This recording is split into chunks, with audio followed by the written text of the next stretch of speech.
Ducati Manchester Group.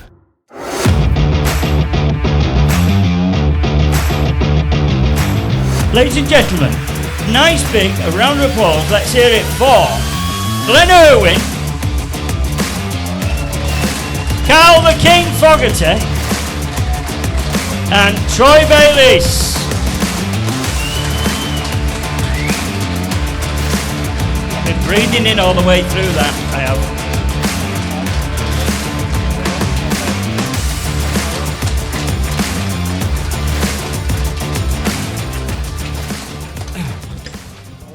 Troy. I should have said Carl's MBE, massive bell end. Here we go. That's one of my jokes for later on. Thanks, you twat. Fuck off. I thought I'd just get that in. We're doing a lot of humming, aren't we? Listen to him tell all the fucking time. Can we de-hum it? Sorry, mate. We de-hum you fucking bummer. Get out of here. That's for you. Where's me beer? You've had too many, you. We all right? Enjoying the food? Average? No. Oh, no, not it yet. We've had mine, it was alright. Full though. Welcome to Bolton, everyone. Carl, thanks for making the journey down. Took me a whole... You know, that's not good. It took me the whole of 25 minutes to get here. We're not good together, and as you can see, the microphone's You're a good DJ, Carl. Troy, thanks for making the effort to come over here. It's great to be here, guys, and lovely to see you guys as well. It's been a little while since I've been to the UK, but it's definitely nice to be back. I said to the guys, it was good to put some clothes on. We've had a pretty long, hot summer, and I'm guessing you guys are looking forward to hopefully having one. Yeah. That'd be nice. Yeah, but I do like this weather. It's nice. It's really good. But I know you are over it and ready for one, so I hope you get some sun. We too. I think we're in for a great night. I think sitting here beside two, not just winning the World Superbike Championship, but winning it multiple times for both of them. Carl Lim with his Isle of Man TT achievements, Northwest 200, Macau GP. Anything? I'm a Celebrity. Get me out of here. King of the Jungle. And that's the coolest title I've ever had, to be honest. Also, Troy, 1999, you won the British Superbike Championship, as it is now, and success in America as well. So to be up here along with you two guys and put this show on tonight, I think you're all in for a treat. We're going to start off quite a simple one. You'll laugh because Carl's actually written down all the questions. Oh, fuck you. Hi says tonight could be good. He says, well, it's down to you. You're asking the questions. Well, you handed me the questions, so it is his writing. We'll start off, go in whatever order you want. How did you get into racing, and at what point did you realise, not just into racing, that this could be your job, this could be a big success? I got into it as a kid. I mean, my dad used to race motorbikes, so I was brought up around motorbikes. All my childhood memories of being at sort of races, at weekends, sleeping in the van and the caravan when he got a few more quid more. And then going TT, getting 2 weeks off school, which is great because I fucking hated school. So I was just brought up around bikes, and I think whatever you get brought up around as a kid, chances are you're going to want to do that as a hobby, or as it turned out for me, a profession. And so I was brought up with bikes, and with my dad racing. That's what got me into it, really. I'm just glad he didn't play cricket. At what point, Carl, when you got into it, at what point did you realise that you could go on and you had a phenomenal career? There must have been a bit, that penny drop moment where you realised this is what you're here to do. Before I even rode a bike, I thought I'm going to be world champion. I told anybody who would listen to me when I was like 12, 13, I'm going to race bikes and become world champion. I don't know if I believed it myself or just said it, but I think I actually believed it myself at 13, 14 years old. I was at school and headmaster or whatever, school teacher going, shaking her head going, fucking dickhead, what's he on about? And I just had a few setbacks along the way. A few broken legs, which set me back for a year or two. I had 2 years in the wilderness with bad injuries to my leg when I was like 21, so 22, and kind of got over them, and then went to the bigger bikes, on Superbikes. I've just been cut off. Oh, there we go. That boring, man. Cheers. And then, when I got on the Superbike, I just took to it like a duck to water. It was nice to be comfortable on the bike again after the couple of years on the 250 when I was really struggling with it, my injuries to my leg, trying to get comfortable again. And once I jumped on a Superbike, I thought, yeah, I'm going to win. I'm going to be a world champion. I always had the self-belief that I was better than anybody else in the world. To be honest, I always had that mentality. I think you've got to have it really to succeed in our sport. You've got to be very selfish and sort of a bit arrogant and a bit aggressive and determined. And I was all of those things. And but yeah, from a very early age, I thought I'm going to be successful. I don't know, I was just being big-headed because it sounded good, but I believe it. It's funny just listening to you saying that you said in school or to your headmaster or whatever. When I was at school, a careers teacher came in 2 years before you picked your GCSEs, or the year before, and they asked what you wanted to do, and you told them you wanted to be an engineer, whatever it was, and they would tell you what subjects you picked and what college you went to. So each student left whatever class they were in for 5 minutes to spend time with this careers teacher. So it was my turn to go, and they said, Glenn, what would you like to do? And I said, I want to be a motorbike rider. So she reported me to the principal of the school honestly, and the school gave me an after-school detention for not taking a guest to the school serious. It was great. I bumped into the principal a few years later in the petrol station, and he just shook my hand, says, I'm glad to see it's going well. Over to you, Troy. How did it all start out? Honestly, when you hear stories like both of you guys, like I think every racer's got a similar sort of a story, and it's absolutely true that you do have to believe in yourself and you do have to want something so bad. And it's probably not just if you want to be a racer, like it could be any career that you follow, I think. But in my situation, which was actually quite very similar, I wasn't that much of a scholar. I suffered a little bit there. But basically, long story short, did junior motocross and flat track and all that sort of stuff. And it wasn't until I was around 22, I bought it was 1990 or 1991, I bought a Kawasaki ZXR 750 H1 for the road. And my mum and dad were away for the weekend. When they came home, lifted up the garage door, they seen the bike there, and that was it. I was kicked out of home. And which was strange because they're the ones that started me on bikes anyway. So boom, I was going out with Kim already. I just started my apprenticeship, or halfway through my apprenticeship in painting. Kim was working in a jewelry store, so I moved out and went and moved in with my now wife Kim, with her family. And basically it was Kim, myself and her dad, and he had a Nissan Urvan, which was a heap of shit. And that bike, we went to the first race, and that was it. I mean, I had that bike for about 3 months, and I realised that I was either going to get locked up or have an accident. So we decided to go to the track, and that's basically how it started. Yeah. But in that first 3 months when I had that bike, I'd never been to a motorcycle race, and we went to, it was the last GP race at Eastern Creek. And I was just one of the lads there on the bikes, camping and watching the race. And just because I'd done flat track and motocross and was quite good at it, I just looked at them and went, I think I could do that. And then that's where the passion to actually start road racing came from. What level was it, like flat track, with an Australian sort of championship or something? Yeah, like we didn't travel the whole country like crazy people, but sort of hung around our area and sort of, just like the Queensland champion, a New South Wales champion or whatever. But basically did that from when I was from 11 to about 14. So you learn all the basic skills and the stuff that you really need to start out. It was all there in the system. Talk about your first race, Troy. Were you successful straight away? Yeah, but it was D grade. Did you stand out? Yes, but it was D grade. So I had a win, but D grade. The first in D grade. I was pretty happy about orange it. jacket on. It's what you got in your exams. I'd have been happy with D grade, to be fair. But the problem was, I still remember the price of the tyres. So it was I think it was 511 or 311. It was a long time ago, 1990.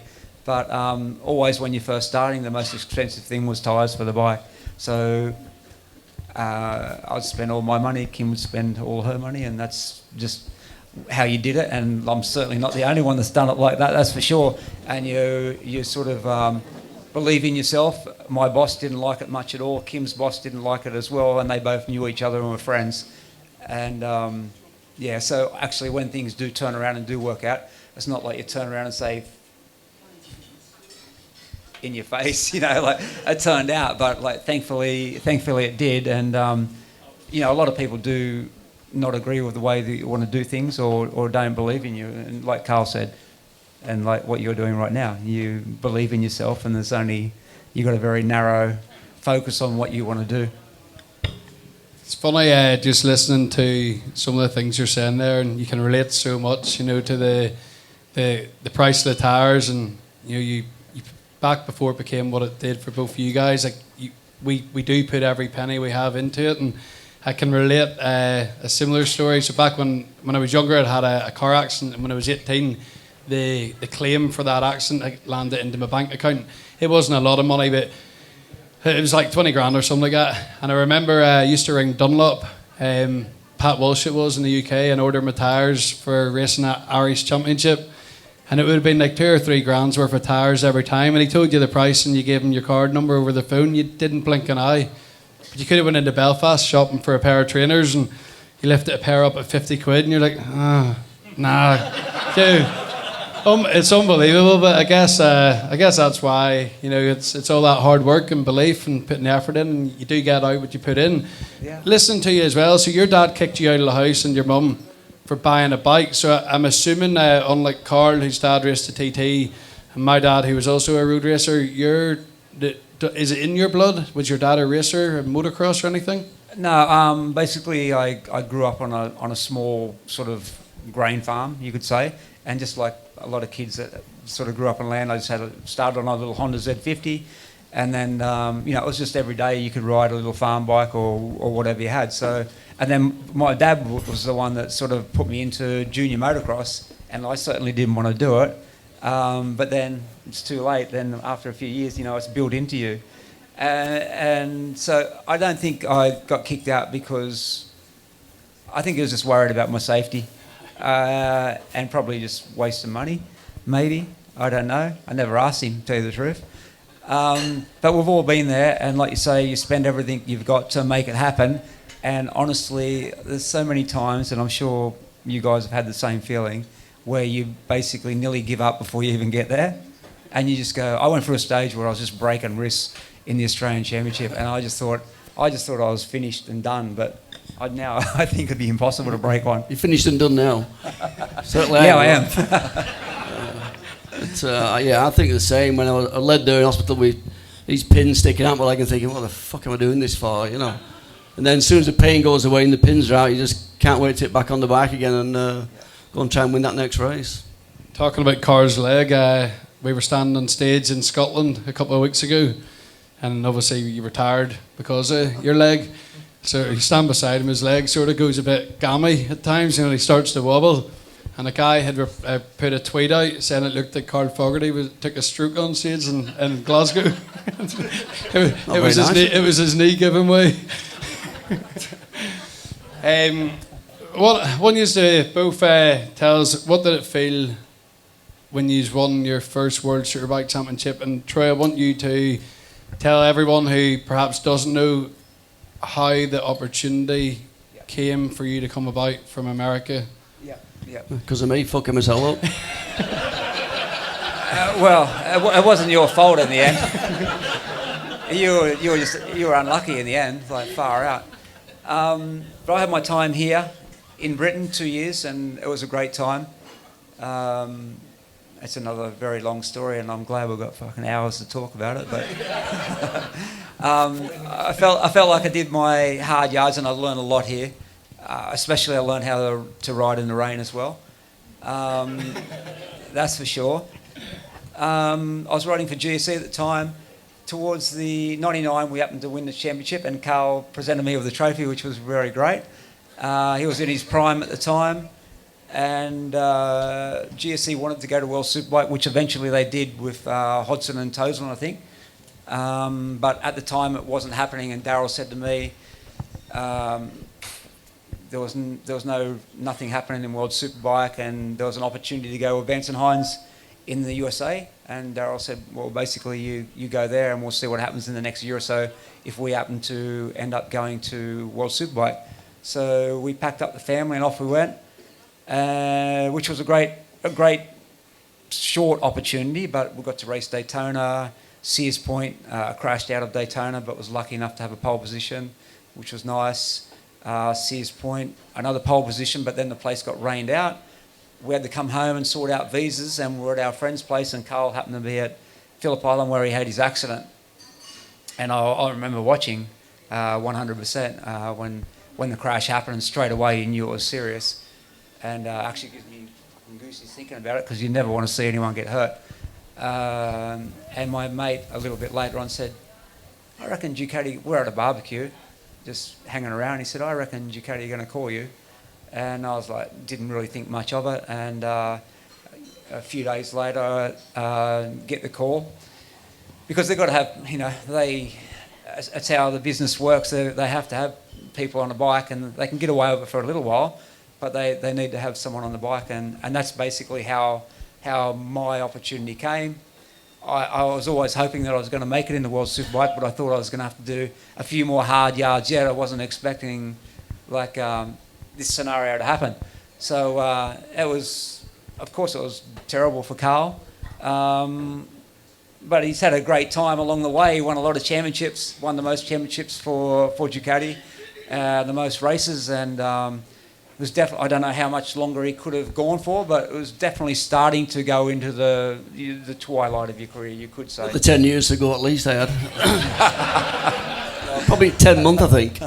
Maybe another year or two, that was about it. If I'd known I got injured, I was even then, at that point, I was getting a bit sick of the travelling and the pressures I was under, and for the media and from the fans and even myself. I was like, oh, God, one more year, maybe. I might even have retired end of 2000, I don't know, but probably would have. I think I would have won the championship in 2000, to be fair, because the Honda wasn't that good. And that, I probably would have raced in 01, and then I think that would have been it. So maybe robbed me of 2 years more, I think, the accident, I guess. Yeah. Would you have beat Troy if you continued racing? Yeah, obviously. He's going to say yeah. He's going to say because he believes in himself so much. That's not standard. How I would have seen it was, I'd win because Troy I'll be cut off again. Troy would be trying so hard to pull away from me that he would crash, so then I would win. One thing I did get to enjoy a lot though was like Carl's mechanics, all his whole crew. Like honestly, he went out and you know that you rode for a great crew, a great team, and when I come on board, of course, it's going to take a little while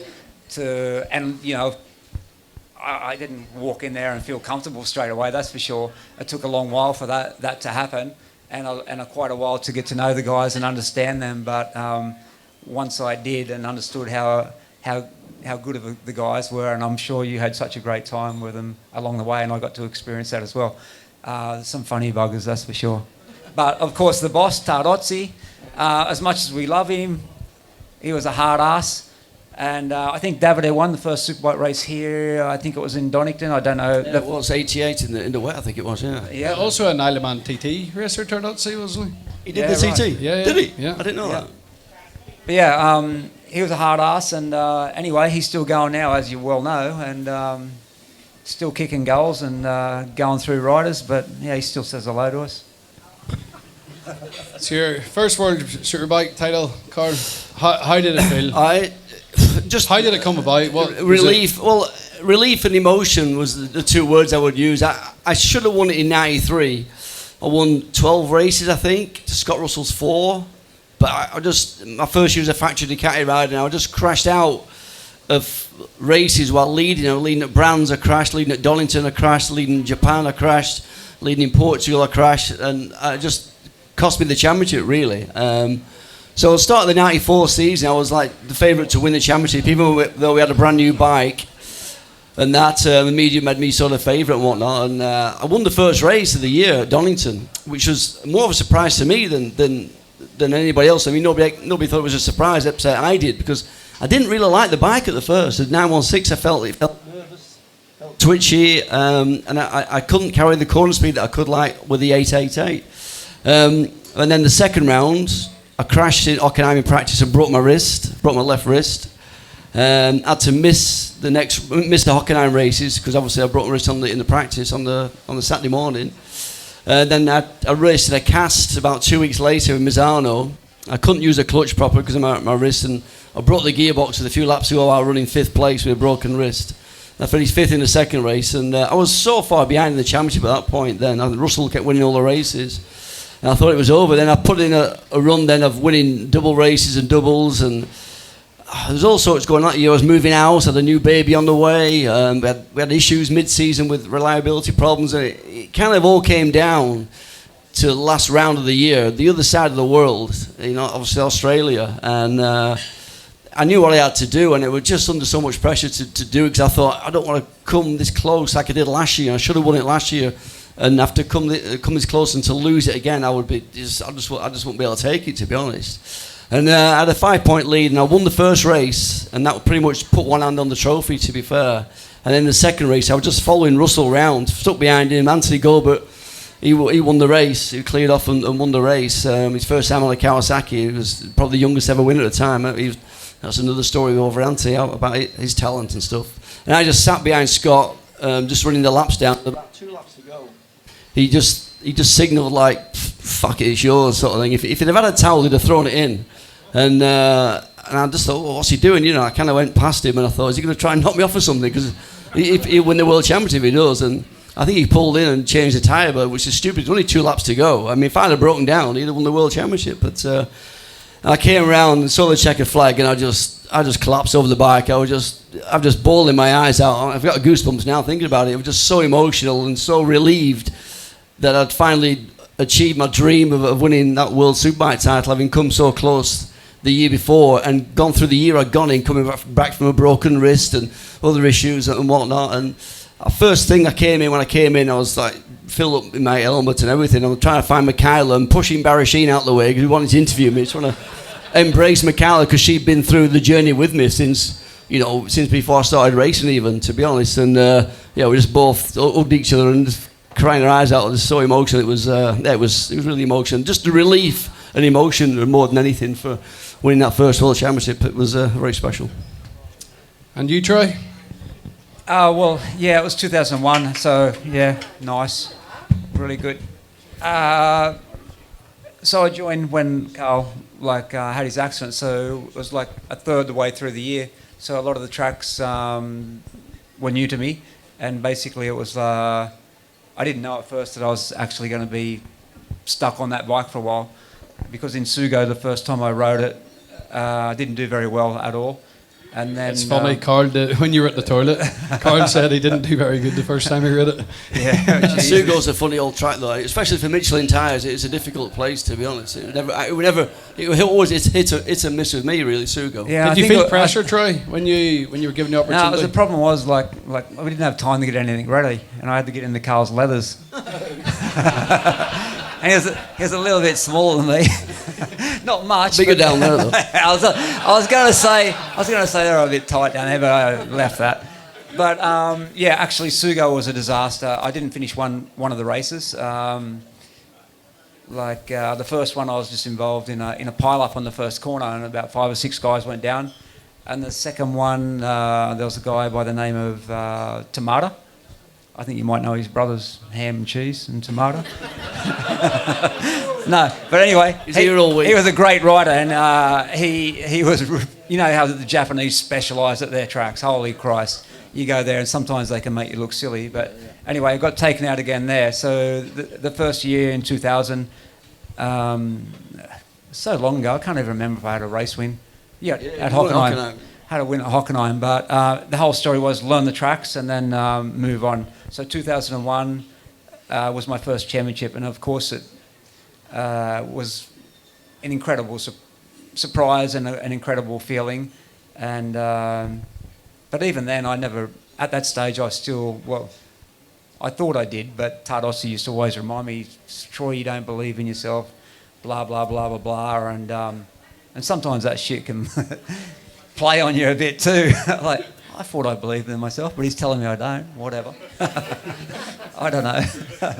I think 2002, though, I probably did believe in myself. I guess you could say rode the best I ever had, but I still lost the championship. But I came very close, and even though I lost the championship on the day, probably had one of the best rides that I ever did, but it just didn't quite work out.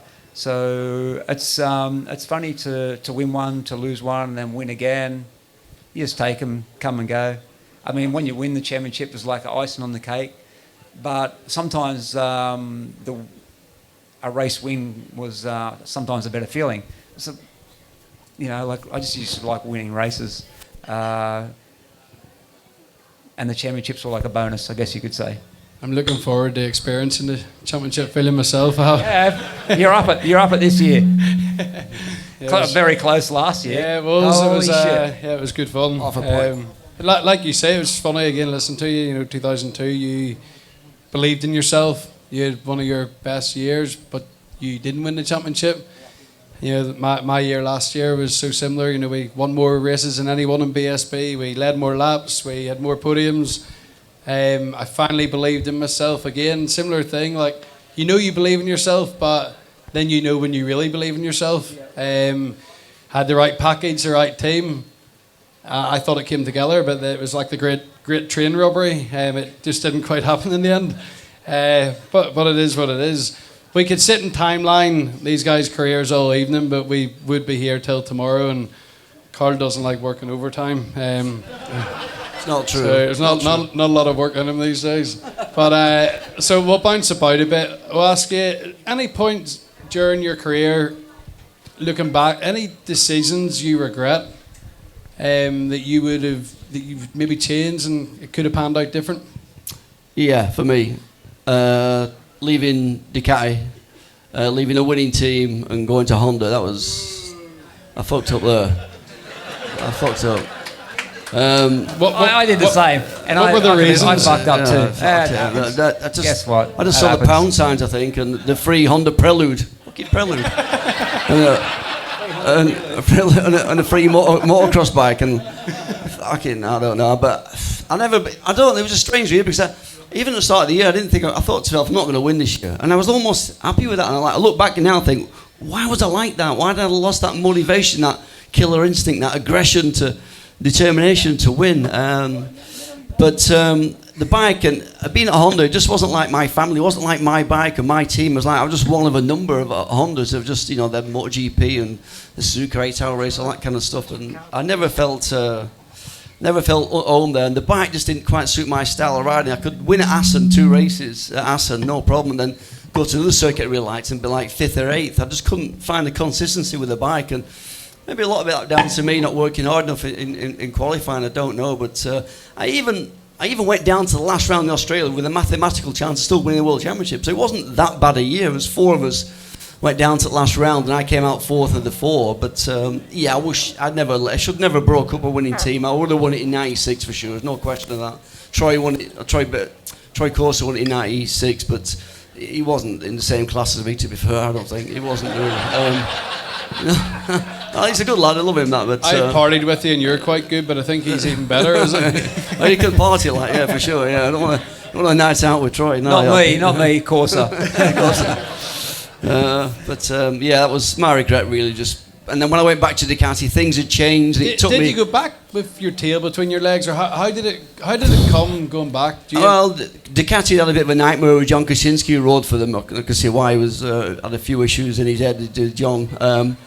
And they wanted rid of him. And Carl has a distinct hate for Americans, so apologies if there's any in the room. I don't mind Americans. They just don't like me for some reason. Well, that's another story. We've got time for that. Maybe tell it later.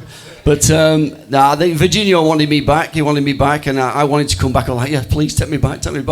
And this nightmare. And I thought I'd win the championship in '97. The bike had changed. It almost felt like the Honda. It felt aggressive. I was struggling mid-corner to get off the bike and carry corner speed like the '95 bike. And I couldn't figure out why. I could never really understand why I was struggling with it. I led the championship for most of the year, and I kept complaining about the bike all the time. But it was really aggressive on the throttle, and kept sending me wide in the mid-corner and stuff. And I'm pushing, and I ended up crashing again 3 or 4 times out of winning positions, leading races at Brands, at Albacete, Japan, and I lost a championship by a few points to my good American friend, Mr. Kaczynski, who'd swapped bikes with me. He'd gone to the Honda, and the Honda pretty much saved his career, but the wet races we had that year, he was really good in the wet. He was phenomenal in the wet, to be fair, and he cleared off and won all the races in the wet early on in the year, and that's what kind of helped him get his head around the back. Because in the dry racing at the beginning of the year, he was nowhere. He was like 5th, 6th, 7th, and them sort of places. The bike was difficult to ride, and but yeah, it was a difficult time for me going back to Ducati. It took me 2 years to get it back right again, to win the World Championship again, really, and then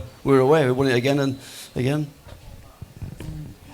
Troy, any regrets similar to Carl? Same thing, riding a Honda. Yeah, exactly. And what was it the same? Like again, was it pound signs, hence the move? No, I mean, basically, the whole plan was to win the championship 2001, win it again in 2002, pack up and go home. That was the plan. But then along came Ducati with the GP project, and it's pretty hard to turn down like that. So I started that project with Loris. Basically, Loris did, in general, was doing better than me. He won one race in 2003, I think it was, in Japan. And I had a couple of podiums, but he was doing a bit better. And by 2004, someone had to go. It was going to be the Aussie. And so, of course, I got offered the job to come back on the 999, but I had the shits. And, and said, yeah, you know, what you do. And went off to Camel Honda, and as much as the guys and everything were lovely and everything, it was a very Spanish team, and I didn't really click much with the bike, and it's hard to say why, but anyway, it didn't happen. I had a big crash in Valencia, which sort of steadied me up a bit, and eventually it sort of started to become a bit better, and I started to get a bit of a feeling for it, and finished 5th in Laguna Seca. We went home because the next race was in Japan, and we had a couple of weeks, and I was just training on a motocross bike at home, and it's one of them things where like you're riding, and then I'm going to do one more. I was just like riding at my own place, doing, you know, I'm going to do one more session, and I had a crash and broke my wrist really badly. And that actually, if I was riding a Ducati and racing for the championship, I probably could have come back a bit earlier, but that's what you have insurance for. So I sat out the year, and Ducati basically offered my job back to come back in 2006 on the 999, and I took that back. And like it was a year, like I thought, you think back about it and go, yeah, probably was the wrong way, but in the end it probably did me some good somehow. I don't know how. But when I came back for the first ride back on the 999, which I hadn't rode, I hopped on the bike, and I felt straight at home again on the bike, and with the crew that I rode through before, and that was the restart of it. And by that time, Kim was like, we were going to stop in at the end of 2002. Now it's 2006, and the kids were getting older. And basically, the whole plan was, I wanted to stay for a bit longer. But the kids were getting older, and we wanted to get the kids back home before they got too messed up, basically. So by the time we finished in 2008, Mitchell was 14, getting on the close side to getting messed up, but we managed to get him home in time to have him quite normal. Very well said. One thing that both of you guys have done, and very successfully, that probably sets you above the current crop of World Superbike riders in the past 10, 15 years. When you were World Superbike champions, you both dipped your toe into MotoGP in the same season, or as reigning World Superbike champion. You both had, obviously you won, Troy, which is incredible to do that as a reigning World Superbike champion in that year. Carl, yours was also so close to. We'll get you there. I want you both to tell the stories of them events. So we'll start with you, Carl, because you didn't quite have the success Troy had, but you very nearly did. Yeah, thanks for that. I just jumped on the bike. I'd never seen it before. I've been rode 4 strokes until August, and then jumped on a 500cc 2-stroke at Kajiva at Donington. Went out on the Friday, and I knew it was going quite well, but I couldn't tell what gear I was in with this thing. Just screaming all the time. I couldn't tell whether it was third gear or second gear, what was low, which was high. I remember coming into the pits, and they're all looking, smiling faces, clapping. And I looked up at the timing screen on the TV. I looked from 8th down, and I couldn't see my name. And I looked up again, and I was like second fastest. behind Rainey. As we all went to bed on the Friday night, I'm going, fucking hell, I can go loads faster. I don't know what the bike's doing. I don't know what gear. He said, oh, calm down. Just go out in the morning warm-up. Just think about it. Think about this, the setup and the gearbox. And first lap of the warm-up, I was looking back, coming out of Melbourne Loop, and as I looked forward, I think, fuck it, I'm sideways. And the thing just spat me off, crashed the bike first lap, cold tyres. And they fixed the bike for the afternoon, but they couldn't get it running. It wasn't running right, so I had to use a Superbike, which is not a real piece of shit, to be honest. So I went from second fastest, having missed most of practice on Saturday, and dropped back down to fifth. So I was on the second row of the grid. And I hadn't done anything on with this bike, and they found a loose wire on the kill switch or something, what it was. So when I crashed the bike, which caused it to keep cutting out all the time. So they fixed that. We just left the gearbox as it was for Sunday. I had to guess on the rear tyre. I went for a soft option because I wasn't that confident with anything else. I hadn't really tried anything. So in a weekend when I needed more practice than anybody, first time on a bike on a two-stroke, when been on four-strokes here, I got less than anybody, and so it was fifth fastest. So the race started, and I found myself going really well, and I got up to second place, past Cadalora, and I was gaining on Rainey for a lap or two, and then the front brake kept coming right back to the bar, and I couldn't see how to adjust it, and ended up having to stand up on the bike and look where to adjust it and wind it out, and I lost a place to Cadalora, dropped back down to third. Rainey was leading at the time, and then the rear tyre went off. I thought, fucking hell, what else is going to go wrong with this thing? And then Neil McKenzie was catching me a little bit, and I held him off and started the last lap, and I came out onto McLean's, and it misfired. I thought, oh no, what's up with it now? And came out of the Melbourne Loop, and it just went burr, burr, burr, burr, burr, burr. I thought, fuck. And I go into Goddard's. I was late on the brakes because I was trying to hold him stop him from passing me. I had my leg off, like everyone said it was me that stopped the leg dangling thing. But dangled my leg off into. I was just almost falling off the bike trying to get to Goddard's, and I came out of Goddard's in first gear, and the power was on, screaming. I thought, and I'm thinking it's going to cut out if I change the second gear, and maybe leave it in first. And I changed the second. It went whoa, and then Neil came past to pick me for third place. I'm like, fuck's sake, what's wrong with this thing, And I was hardly any fuel in the tank. People said, well, I needed 2 miles around then, but it was running out of fuel. It was just starvation, running out of fuel in certain places on the last lap, and so I finished fourth, about 20 seconds behind winning the British Grand Prix, which was pretty good to say. I'd never seen the bike before, and jumped on a two-stroke, and but yeah, I was so disappointed. Jumped in the motorhome and just drove home that night. I didn't want to be around. I was fucking furious at what had happened. Not in a good place to be, me at that. And I was driving that bad on the way home. I ended up wiping the car out on the fucking M62. A family going away on the holidays, and I was driving the American motorhome, and I remember looking in my mirrors thinking, oh, there's the car coming up, but it's still coming, it's like miles off. So I pulled out and not seen this car that was down inside of me, and just kissed the back end of it and spun it round into barriers and nearly ended up over a bridge. The whole family was like, all right, they're all fine, all shook up and whatnot. I thought, have I hit a car or not? I couldn't even tell. I thought I was going to carry on. Carried on for about a quarter of an hour. I thought I'd best stop, and some guy stopped and said, he clipped that car back there. They're all right, but the car's a bit of a mess. I went, oh, just take my details, and I just fucked off. That was it. And I pleaded guilty and I got fined, whatever, some 200 or 300 quid and 6 points on my licence. So it was a right good weekend for me, that at Donington. Troy's are slightly better at Valencia. Mine's a little bit better. So yeah, I told you the story. Loris and myself joined the GP program back in 2003. So I did that 2003, 2004. Told you about the Honda deal 2005. Went back 2006 straight on the 909, and straight away, like I said, I was very comfortable on the bike, and straight away the whole year went great, and we ended up winning the championship.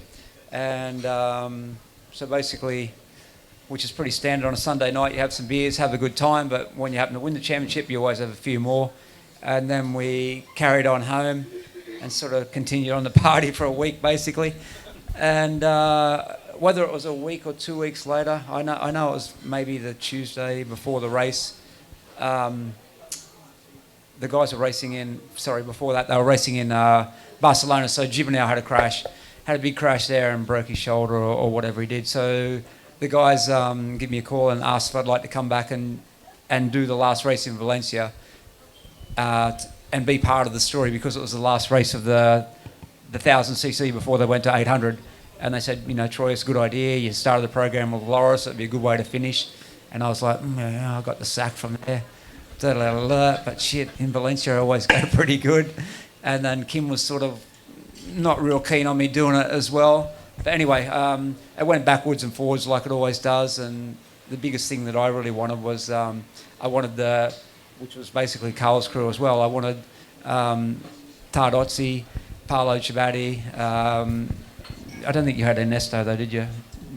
Did you have Ernesto? Yeah. And I wanted Ernesto to come with me, which I wasn't allowed to have when I first went to the MotoGP, because we all know how important it is to have, apart from yourself, like riding the bike and doing what you need to do, if you've got the crew around you that understand you, and somehow it can make such a big difference and make you happy. And anyway, I basically said, I will go and do it if we can take these guys. And eventually they come around to it, and we did that. So off we went to Valencia, and I jumped on the bike for the first time. But what we did take was, I'm sure I know we took the handlebars, but I'm not sure if we took the forks, because it's not a big deal, but like every GP bike, I'm not sure about now, but I bet they do, the handlebar position, the degrees is like 12.5, and then if you go down on the 250s and 125s, they used to go down to 17. Yeah. But and Superbike we always use basically 6.5 or 7.5, something like that. Yeah, right. Okay, more flatter again. So we took my bars and a few other bits and bobs and plopped them on the bike, and out I went for the first session, and straight away felt very comfortable on the bike, and straight, it was on Bridgestone, which I hadn't used before, but wasn't really a big deal. I just knew the bike had come a long way since when I'd rode the bike back in 2004. It was like actually nice to ride. I remember the bikes back in 2004, Loris and myself would hop off the bike with just blisters on your arms and on your ass from the heat of the bikes. Was crazy, like hard to explain how hot they actually were.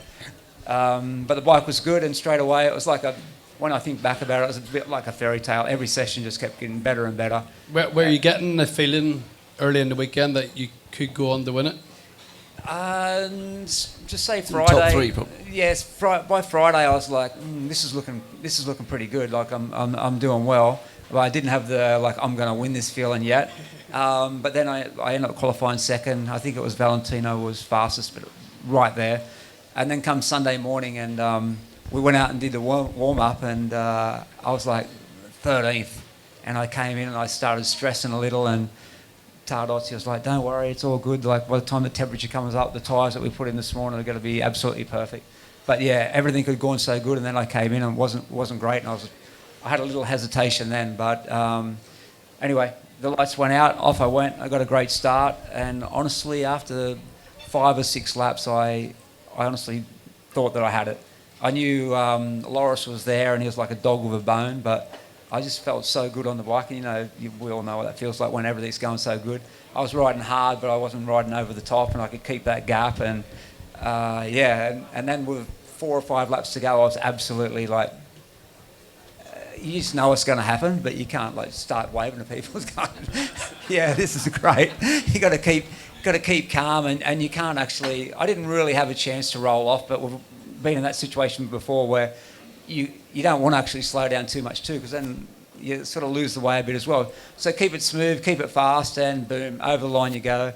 And I was so stoked. I was so more stoked for everybody involved in Superbike. I just felt great for the Superbike paddock, and basically just walked out of there with my head held high, and that was it really. There was nothing else to it. Yeah.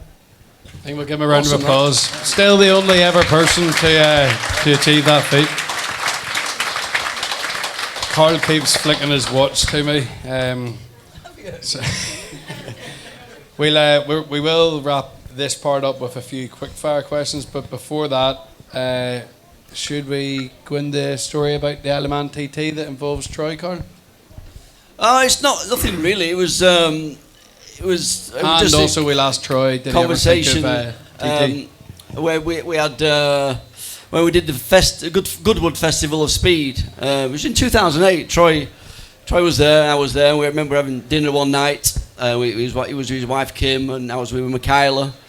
And the subject that TT came up, and I says to Troy, I said, you know, fancy TT next year, Troy. He said, go on, I've done it. I can teach you how the circuit and show you all the lines, everything. And I could see a bit of a glint in his eye thinking about it. And then his wife Kim just went, Carl, fuck off.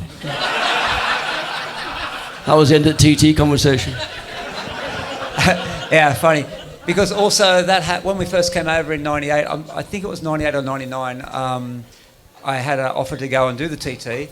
And honestly, basically the same thing happened to me then. It was Kim like, don't be stupid, you got a wife and you got kids. But honestly, if it hadn't have been for Kim and the kids, maybe I would have done it, who knows. But I've got so much respect for everyone that does it. And like I say, when I bought that first bike, I used to ride around the road like a crazy person. And I've never got to ride around that circuit, and I would love to. Hopefully one day I'll get to have a spin around there. But yeah, crazy course. I've been there and watched it and was shocked when I was stood on this Stonehenge wall and seen everyone come past. And like when you're actually watching something in real life like that, it was pretty in your face. Yeah, that's for sure. I think it's one of the best things you can do is go and watch road racing, because it will put you off doing it. It sort of it stops you getting into it. We were speaking before the show, and a similar thing at the Northwest 200 last year, and from I've raced it, I haven't got to watch it like I used to, and I went round to turn one. It would be pretty much flat out in fourth gear, so 100 and whatever mile an hour, and I watched the Superstock 1000 session. And the thing is, we're going even quicker in the Superbikes, and it didn't look good. You know, it was like, what do we look like? Probably the worst idea I've ever had, and very, very off-putting as well. Carl, you had success not just at the TT, Macau, Ulster Grand Prix, and the Northwest. Which other than the TT, which one stood out for you? The TT was special, winning that. I was brought up at the TT, where I went there from being 1 year old to 15, never missed. My dad followed my dad racing TT. So for me, I always wanted to win the TT, the senior race. I wanted to win the big two races, and I managed to do that in 1990. And then obviously the epic race I had in 92 when I went back again. I wasn't even supposed to go back. It was a last minute deal to ride the Yamaha, and it turned out to be a special race. Talk about it as sort of the greatest race of all time still today. And I lost out to the super fast no one with Steve on it, who could pretty much ride good round there. Very good, to be fair. And took the lap records 123, which stood for 7 years, which was something. All the years I was racing on short circuits, winning the world championships on the short circuits, I was still the fastest guy at the TT, which is something I'm really proud of, to be fair. I done 123 in my first night.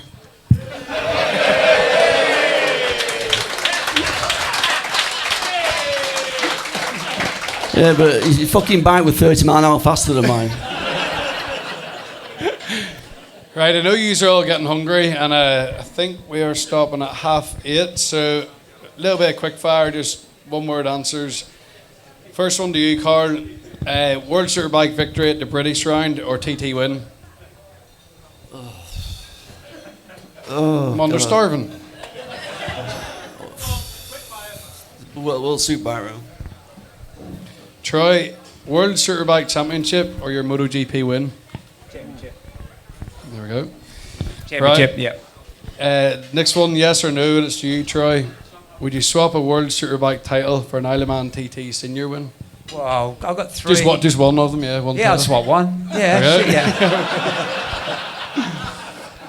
Carl, Pretty easy going.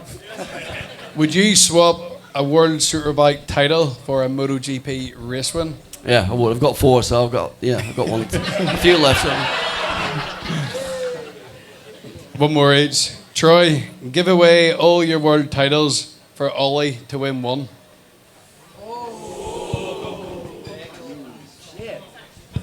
That's a hard one. Jesus. No, fuck that. Nah, he's got to work for it.